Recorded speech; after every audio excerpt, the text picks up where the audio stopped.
Hello दोस्तों, आप सभी का हमारे YouTube चैनल स्टडी आपके साथ में एक बार फिर से स्वागत है। आज हम लोग डिस्कस करने वाले हैं 29 फरवरी और 1 मार्च के मोस्ट इंपॉर्टेंट करंट अफेयर्स के बारे में। इस पर्टिकुलर सीरीज में हम लोग बात कर रहे हैं मध्य प्रदेश, इंडिया और वर्ल्ड से रिलेटेड कुछ और इंपॉर्टेंट फैक्ट्स के बारे में। इसके अलावा ये पूरी करंट अफेयर सीरीज आपको different competitive exams like MPPSC, SSC, police exam या अदर कोई भी कॉम्पिटिटिव एग्जाम हो जिनमें करंट अफेयर्स एक महत्वपूर्ण सब्जेक्ट या ऐसे एग्जाम जिनमें करंट अफेयर्स आता हो, ऐसे सभी एग्जाम्स में ये करंट अफेयर सीरीज आपके लिए बहुत ही ज्यादा बेनिफिशियल होने वाली है। और आपको इस पर्टिकुलर सीरीज में एक मोस्ट प्रिसाइज कंटेंट देखने को मिल जाएगा, है ना? बिल्कुल सिंपल सी बात है। चलिए बात करते हैं आज की फर्स्ट न्यूज़ के बारे में। आज की हमारी फर्स्ट न्यूज़ है, लास्ट लेक्चर में हमने पढ़ा था कि 13th नंबर की मिनिस्ट्रियल मीटिंग हुई है वर्ल्ड ट्रेड ऑर्गेनाइजेशन की हाल ही में, और उससे जुड़े कुछ और 2 इंपॉर्टेंट फैक्ट्स जो कि आज हमें जानने हैं। वो क्या है?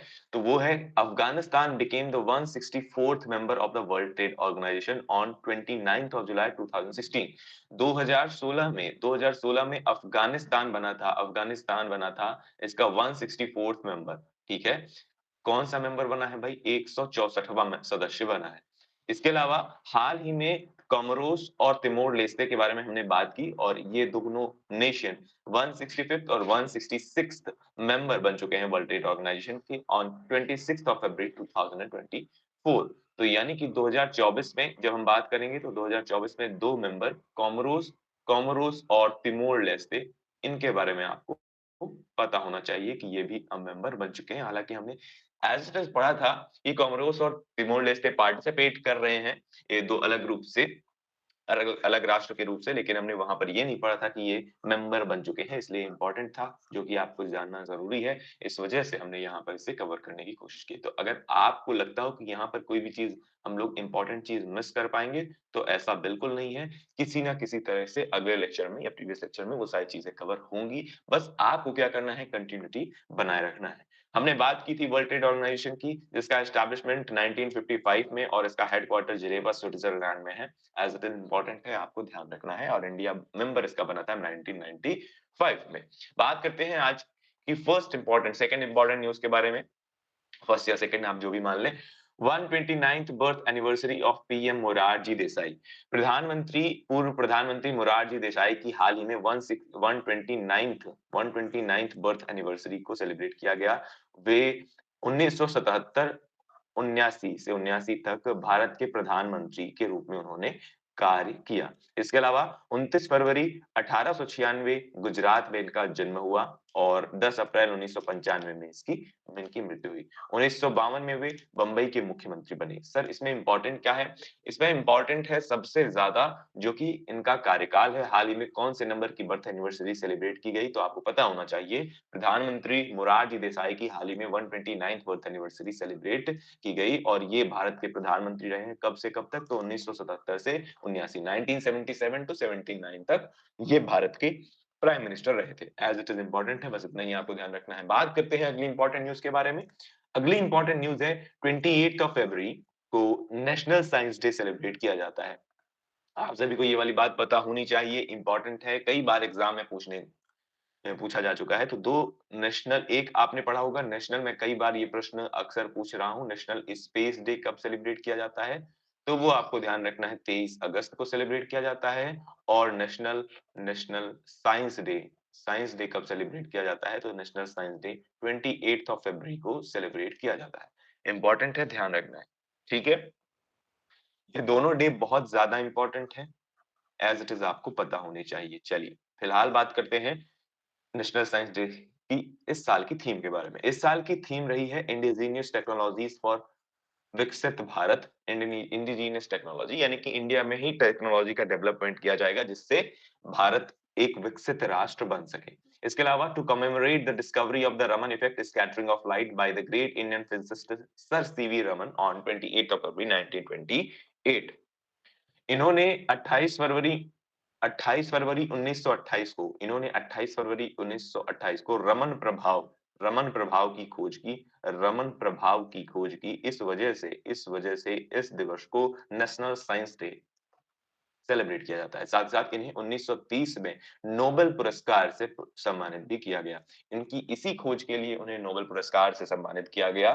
बहुत ज़बरदस्त बात है, पहले एशियन बने थे, यानी कि एशिया के पहले व्यक्ति हैं जिन्हें नोबेल प्राइज़ से सम्मानित किया गया वर्ष 1930 में रमन जी को। इसके अलावा he is one of the recipients of Bharat Ratna for the first time in 1954 और 1954 में 3 लोगों को भारत रत्न मिला था। 3 लोगों को भारत रत्न मिला था और उन भारत रत्न 3 व्यक्तियों में से एक नाम है सीवी रमन जी का। ठीक है? तो सीवी रमन जी का एक नाम आपको ध्यान रखना है। इन्हें कब भारत रत्न से सम्मानित किया गया? 1954 along with S Radhakrishnan and C Rajagopalachari as it is important है, ध्यान रखना है। क्या-क्या ध्यान रखना है?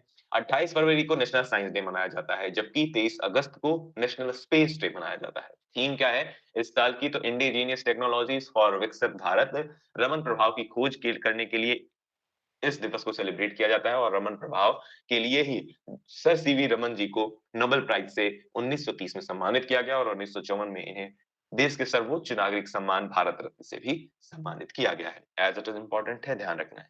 बात करते हैं इनके बारे में थोड़ा सा, तो इनका नाम है doctor Chandrasekhar Venkata Raman. Birth date है 7 ऑफ नवंबर 1888। इसके अलावा बर्थ प्लेस इनकी तिरुचिरापल्ली तमिलनाडु और डेथ इनकी 21 ऑफ नवंबर 1970 इनकी डेथ हुई। बर्थ प्लेस भी आपको ध्यान रखनी है। डिस्कवरी इन्होंने क्या की? तो रमन प्रभाव की खोज की थी, स्कैटरिंग ऑफ लाइट। बात करते हैं अगली इंपॉर्टेंट न्यूज़ जो कि मध्य प्रदेश से रिलेटेड है और एक इंपॉर्टेंट न्यूज़ हाल ही में वर्ल्ड की फर्स्ट वैदिक क्लॉक अनवील की गई उज्जैन मध्य प्रदेश में। आपने कई बार ये प्रश्न हालांकि देखा होगा, लेकिन उस समय इंस्टॉलेशन करवाया जा रहा था, यानी कि ये बात की गई थी जब हमने प्रीवियस ईयर बात की थी कि वर्ल्ड की पहली वैदिक क्लॉक है ना, वर्ल्ड की विश्व की पहली वैदिक घड़ी उज्जैन मध्य प्रदेश में उसकी स्थापना की जाने वाली है। तो पहले स्थापना की जाने वाली थी, ये न्यूज़ थी। अब है कि अब इसे अनवील भी कर दिया गया है। आप इसकी इमेज पर भी आप देख पा रहे हैं। इम्पोर्टेंट है, ध्यान रखना है। फर्स्ट वैदिक क्लॉक कहाँ है? तो विश्व की, ना सिर्फ भारत की भाई, ना सिर्फ मध्य प्रदेश की, बल्कि विश्व की पहली वैदिक क्लॉक अनवील की गई है उज्जैन मध्य प्रदेश में। प्राचीन भारतीय पारंपरिक पंचांग के अनुसार समय दिखाने के लिए डिजाइन की गई दुनिया की पहली वैदिक घड़ी मध्य प्रदेश के उज्जैन जिले में स्थापित की गई है। इंपॉर्टेंट है, ध्यान रखना है। वैदिक घड़ी उज्जैन के जंतर मंतर के भीतर सरकारी जीवाजी वेधशाला के निकट 85 फुट ऊंचे टावर पर खड़ी है। ठीक है, यही बातें इंग्लिश में भी देखने को मिलेंगी। एज इट इज इंपॉर्टेंट है, ध्यान रखना है। कुछ और इंपॉर्टेंट फैक्ट्स क्या है भाई? यह अनोखी घड़ी वैदिक हिंदू पंचांग, ग्रहों की स्थिति, मुहूर्त, ज्योतिषी गणना और भविष्यवाणियों से संबंधित जानकारी प्रदर्शित करेगी। सिंपल सा फैक्ट है भाई, ये ज्योतिष गणना में भी उपयोगी होगी, भविष्यवाणियों से संबंधित जानकारी के लिए भी उपयोगी होगी, हिंदू पंचांग बताने में उपयोगी होगी, ग्रहों की स्थिति बताने में उपयोगी होगी, साथ साथ मुहूर्त बताने में भी उपयोगी होगी। ठीक है। इसके अलावा समय की गणना एक सूर्योदय से दूसरे सूर्योदय तक की अवधि पर आधारित होती है। दोनों सूर्योदयों के बीच की समयावधि को 30 भागों में विभाजित किया जाएगा। प्रत्येक घंटा 48 मिनट का होगा। पाठन 00 बजे से सूर्योदय समारोह के साथ 30 घंटे यानी 48 मिनट का 1 घंटा के लिए शुरू होगा। यह अच्छा, इसमें कितने कितने भागों में विभाजित किया गया है? तो समयावधि को 30 भागों में विभाजित किया गया है और साथ ही साथ आपको ये भी ध्यान रखना है कि इसमें प्रत्येक घंटा यानी 1 आवर 1 घंटा, अभी तक आपको आपकी घड़ी में कितने मिनट का देखने को मिलता है? तो 60 मिनट का देखने को मिलता है। लेकिन यहाँ पर यानी वैदिक घड़ी में ये कितने मिनट का होगा? तो ये 48 मिनट का होगा, ध्यान रखना है। ठीक है? 48 मिनट का होगा। एज इट इज आपको पता होना चाहिए। इसके अलावा यह यहाँ वैदिक घड़ी स्थापित है क्योंकि उज्जैन को समय गणना का केंद्र माना गया है। कर्क रेखा उज्जैन से होकर गुजरती है। तो मध्य प्रदेश में मध्य प्रदेश में जो कर्क रेखा है वो मध्य प्रदेश के लगभग बीच से होकर गुजरती है। आपको कमेंट सेक्शन में बताना है कि मध्य प्रदेश के कितने जिलों से होकर कर्क रेखा गुजरती है ना? पास होती है। आपको कहाँ बताना है भाई? ये कमेंट सेक्शन में बताना है। हालांकि मैंने ऑलरेडी कवर कराया हुआ है, अगर आप नहीं बताएंगे, अगर आप पूछ भी लेंगे तो मैं अगले लेक्चर में वो आपको बता दूंगा।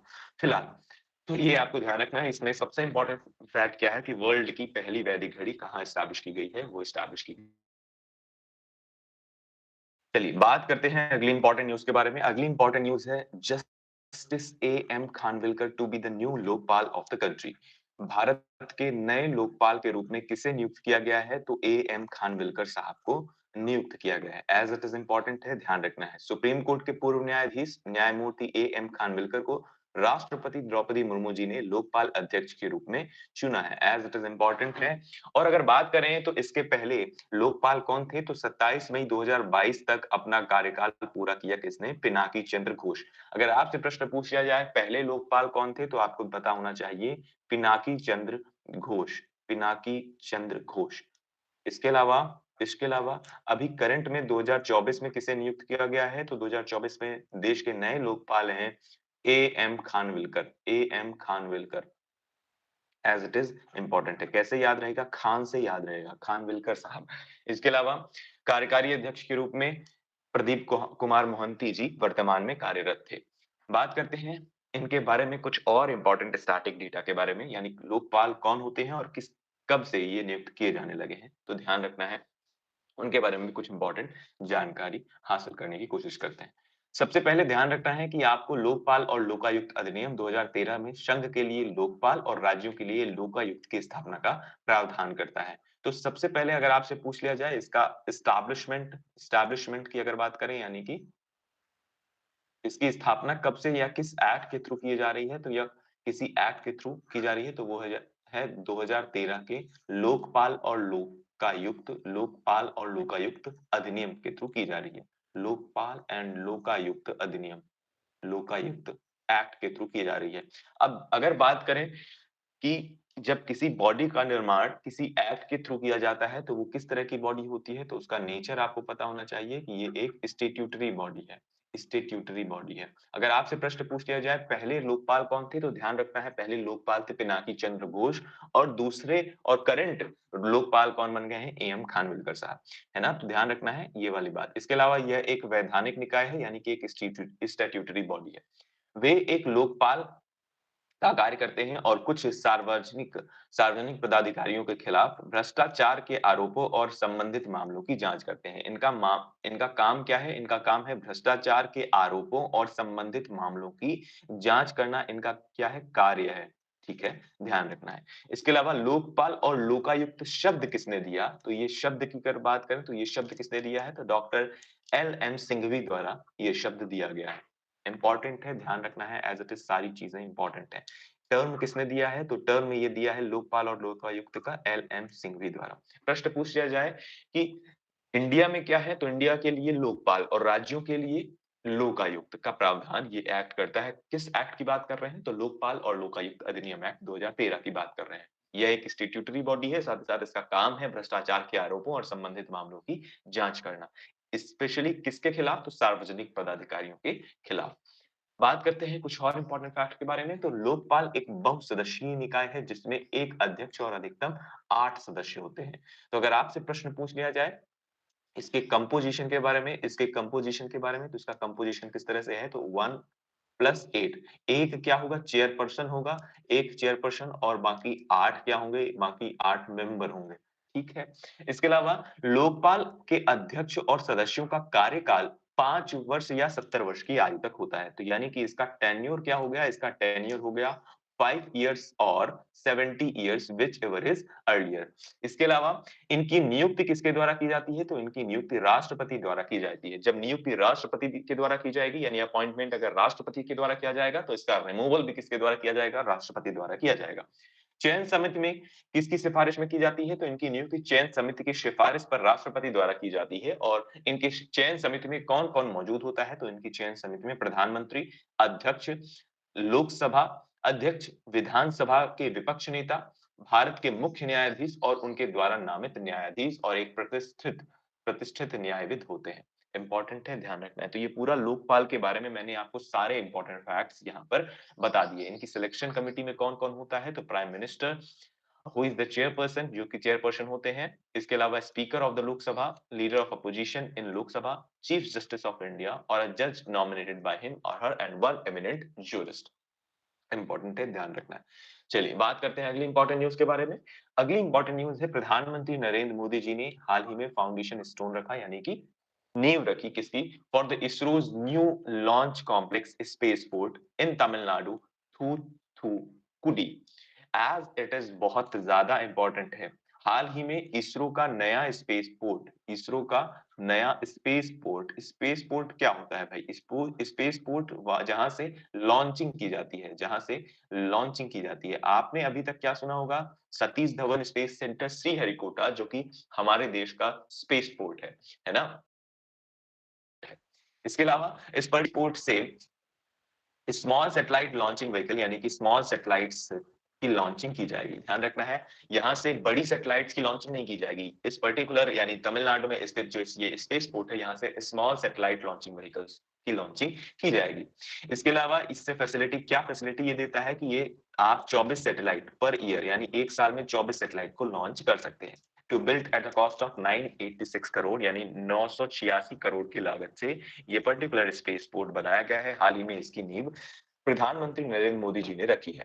एज इट इज इम्पोर्टेंट है ना? यही बातें यहाँ पर आपको हिंदी में भी देखने को मिलेंगी, तो परेशान होने की बिल्कुल जरूरत नहीं है। ठीक है, मुझे उम्मीद है कि आपको समझ में आया होगा कि स्मॉल सैटेलाइट्स के लिए जितनी भी स्मॉल सैटेलाइट्स हैं, स्मॉल सैटेलाइट्स की लॉन्चिंग के लिए, स्मॉल सैटेलाइट की लॉन्चिंग के लिए स्पेशली तमिलनाडु में एक नए स्पेस पोर्ट तमिलनाडु में एक नए स्पेस पोर्ट का इनॉग्रेशन हाल ही में प्रधानमंत्री नरेंद्र मोदी जी ने किया है। इस स्पेस पोर्ट का नाम क्या है? तो कुलशेखरापत्तनम इसका नाम है। इस स्पेस पोर्ट का नाम है। बात करते हैं अगली इंपॉर्टेंट न्यूज के बारे में। अच्छा, थोड़ा सा बात कर लें एसएसएलवी होता क्या है? एसएसएलवी का फुल फॉर्म भी आपको ध्यान रखना है, small satellite launching vehicle. ISRO ने कम लागत पर हल्के वजन वाले उपग्रहों को लॉन्च करने के लिए एसएसएलवी डिजाइन किया है। स्मॉल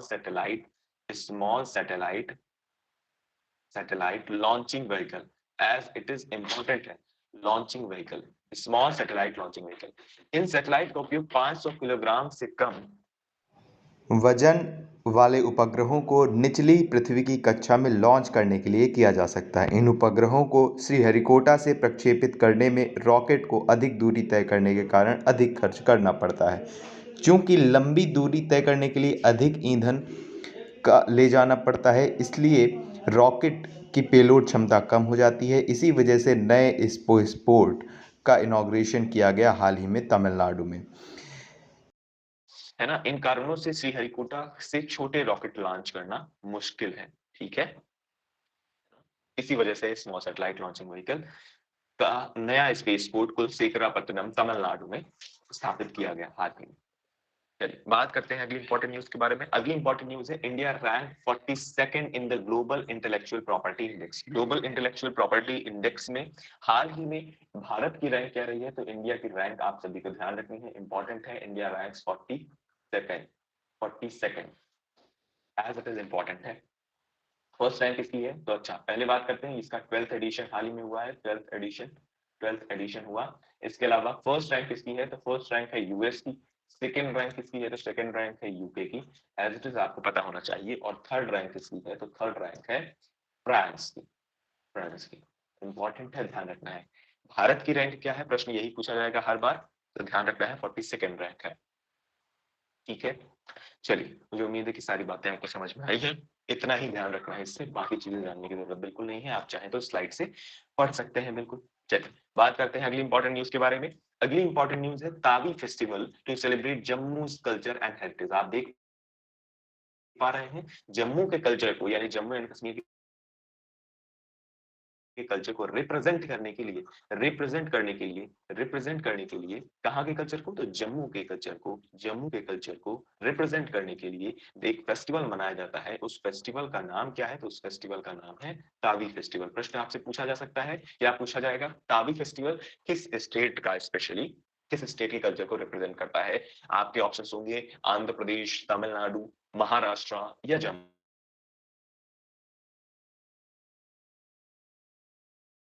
जम्मू और कश्मीर में 1 से 4 मार्च तक वार्षिक तवी महोत्सव की मेजबानी करने के लिए तैयार है। जम्मू शहर से बहने वाली तवी नदी के तट पर केंद्रित यह कार्यक्रम कला, व्यंजन, साहित्य और लोक परंपराओं के माध्यम से क्षेत्र की जीवंत सांस्कृतिक विरासत को प्रदर्शित करेगा। है ना? यानी कल्चर एंड हेरिटेज को, जम्मू के कल्चर एंड हेरिटेज को प्रिजर्व करने के लिए ये पर्टिकुलर फेस्टिवल तावी फेस्टिवल मनाया जाता है। इंपॉर्टेंट है, ध्यान रखना है।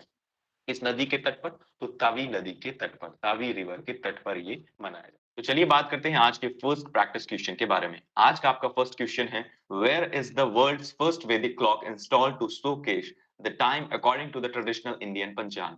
आपको बताना है कि वर्ल्ड की पहली वैदिक क्लॉक कहाँ इंस्टॉल की गई है, नई दिल्ली, उज्जैन, वाराणसी या फिर जयपुर। इसका जवाब आप कहाँ देंगे? इसका जवाब आप मुझे कमेंट सेक्शन में देंगे। इसके अलावा आपको वो कर्क रेखा वाला जवाब भी देना है। इंपॉर्टेंट है, ध्यान रखना है एज़ इट इज़। इसके अलावा सेकंड क्वेश्चन है आपका, who is appointed as a new Lokpal of India? A M Khanwilkar, Deepak Mishra, Ranjan Gogoi, Sharad Arvind Bobde. इसका जवाब भी आप कमेंट सेक्शन में देंगे। साथ ही साथ आप ज़रूर लिखें पहले फर्स्ट लोकपाल भी कौन थे? फर्स्ट लोकपाल कौन थे? इसके बारे में भी आपको ज़रूर कमेंट सेक्शन में लिखना है। एज़ इट इज़ इम्पोर्टेंट है। आपको किसी भी तरह का डाउट है या किसी तरह की समस्या है, तो आप मुझे इन सोशल मीडिया हैंडल्स या फिर यूट्यूब के कमेंट सेक्शन में तो आप बिल्कुल ही पूछ सकते हैं। साथ ही साथ इन social media handles specially Instagram, Telegram या फेसबुक पर आप मुझे क्या कर सकते हैं, फॉलो कर सकते हैं, जिससे आपको डेली अपडेट्स मिलती रहेंगी। साथ-साथ आपको पीडीएफ भी हमारे टेलीग्राम ग्रुप स्टडी आपके साथ में मिल जाएगी। अगर आपको ये पूरा सेशन पसंद आया हो, तो इस पूरे सेशन को आप अपने डिफरेंट साथियों के साथ, अपने अलग-अलग दोस्तों के साथ ज़रूर शेयर करें, जिससे हमें भी लगातार प्रोत्साहन मिलेगा। और आपको कैसा लगा इसके बारे में कमेंट सेक्शन में ज़रूर बताएँ। क्या सारी चीज़ें आपको समझ में आई या नहीं आई? इसके बारे में भी आप यूट्यूब के कमेंट सेक्शन में ज़रूर बता सकते हैं। हम लोग मिलेंगे अपने नेक्स्ट लेक्चर में, तब तक के लिए आप सभी अपना ख्याल रखिए और सबसे इम्पोर्टेंट बात, मुस्कुराते रहिए। Thank you, tata, bye bye.